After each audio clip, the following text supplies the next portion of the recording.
Bom, pessoal, como eu havia comentado, eu vou gravar alguns vídeos para explicar a matéria que eu disponibilizei no ambiente lá do Google Classroom.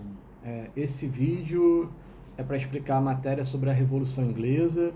Então, como é que vai funcionar? Vocês já devem ter visto os slides da Revolução Inglesa, visto lá todo o material disponível, e eu espero que vocês já estejam com esse material no caderno. Caso você ainda não tenha esse material no caderno, o que você vai fazer? Pausa esse vídeo, volta lá para os slides, copia e aí volta para cá.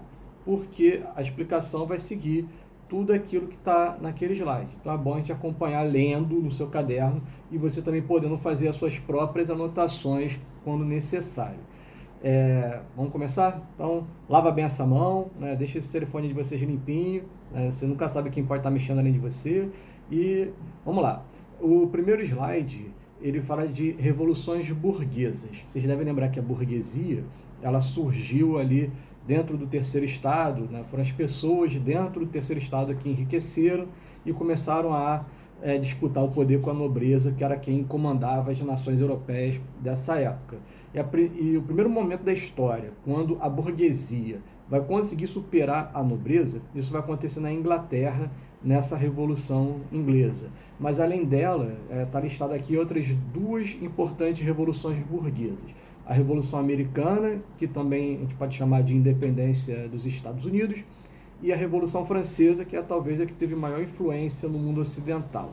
Tá? Então, esse início aí é só para a gente ter essa noção. E aí começa com a Revolução Inglesa no século XVII. Bem, a gente começa falando da dinastia Tudor. Bom, uma dinastia é a família do rei, tá? Então, todo rei tem a sua família que vai dar sequência. Assim que o rei morre, o seu herdeiro vai seguir lá de acordo com o parentesco. A dinastia Tudor, ela teve como um dos reis mais importantes o rei Henrique VIII. E o que o rei Henrique VIII fez que marcou tanto? Ele fundou a igreja anglicana. Vocês devem lembrar que durante a reforma protestante, o Henrique VIII ele rompeu com a igreja católica.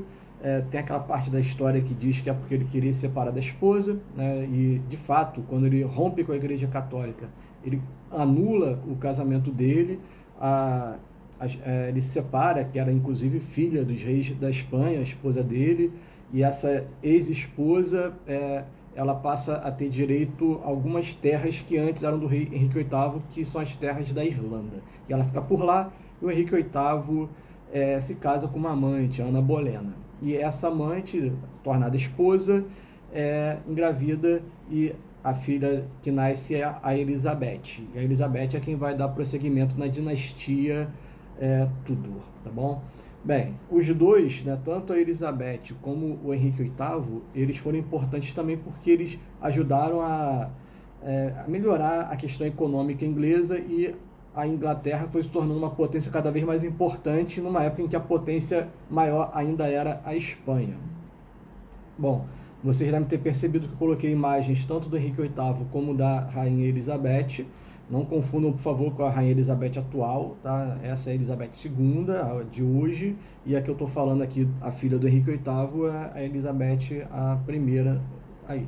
O problema todo é que a Rainha Elizabeth, ela nunca se casou e ela nunca teve um filho. Por conta disso, quando ela morreu, criou-se um problema de sucessão. Quem que vai agora assumir o trono? E quem acabou ficando no lugar da Elizabeth, né, foi um parente próximo dela, que ele era da Escócia, né, que é o rei James I. Então é esse rei que vai assumir o trono, mas aí ele já não é mais da mesma família exatamente da Elizabeth, né? Ele é um parente próximo, a família dele é a família Stuart, e aí começa uma nova dinastia, tá? A dinastia Stuart. Qual foi o problema do James I? O James I, ele quis obrigar todo mundo na Inglaterra a seguir a religião oficial do país, aquela que o rei Henrique VIII tinha criado. Tenta lembrar aí qual é o nome da religião. Pois é, religião da igreja anglicana. Então, o James I, ele cria uma lei que obriga todo mundo a ser dessa religião. Só que parte da burguesia, na verdade quase toda a burguesia inglesa, não era dessa religião anglicana. Eles eram puritanos, né? Os puritanos são uma vertente do calvinismo que nasceu lá na Suíça, depois foi para a França, né, e ficou basicamente nessa região. E os puritanos também se propagaram, né, eles se espalharam com muita força na Inglaterra. E a burguesia não aceitava abandonar a sua religião porque o rei estava mandando. Tá? Então isso criou uma tensão aí entre o rei James I, né, e a burguesia inglesa. Após a morte do rei James I, quem assume é seu filho, Carlos I. Né? E o Carlos I mantém essa atitude de obrigar o pessoal a mudar, né? Quem era puritano tem que ser anglicano, não tem conversa.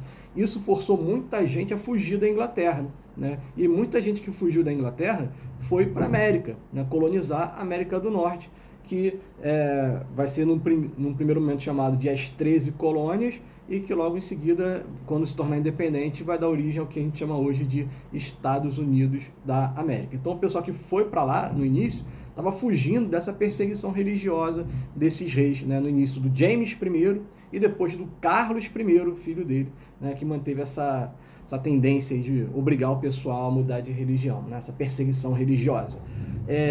O Carlos I, além dessa questão religiosa, ele também começou a fazer algo que incomodava muito a burguesia, né, que era aumentar impostos, criar novos impostos, e ele fazia uma coisa chamada empréstimo forçado, né? Ele obrigava a pessoa que tinha dinheiro a emprestar dinheiro para ele.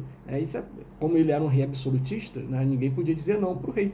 E aí isso criava um mal-estar danado, e a burguesia estava totalmente insatisfeita com o Carlos I, né? Já estava insatisfeita com o James I.